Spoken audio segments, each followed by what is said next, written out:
ఎలక్షన్లనే మస్తులో చూస్తే 50 ఇళ్లలో పార్టీలు గెలితే ఓడతాయి. ఇంత మాయలు ఏడాది లోపలనే కాంగ్రెస్ పార్టీ దొరికితే కొడతాం రానంత గొప్పగా ఏడాది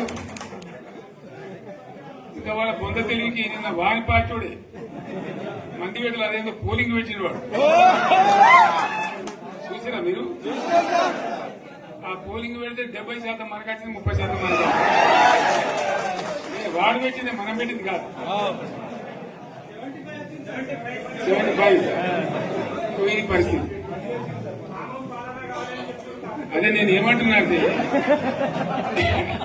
ఫామ్ హౌస్ అంటే ఏముంటది, వారి ఉంటది, మాకు ఉంటది, అల్లం ఉంటది. కాంగ్రెస్ వాళ్ళు ఎంత మంచి చేస్తే పారబడి తవ్వచ్చు కూడా లంగత దీన్ని ఫామ్ హౌస్ అని మనం బదనాం చేసి అంతే కదా. నేను ఏమంటున్నా అంటే అన్ని మబ్బులు వీడిపోయినట్టు ప్రజలకు అన్ని తెలిసిపోతున్నాయి.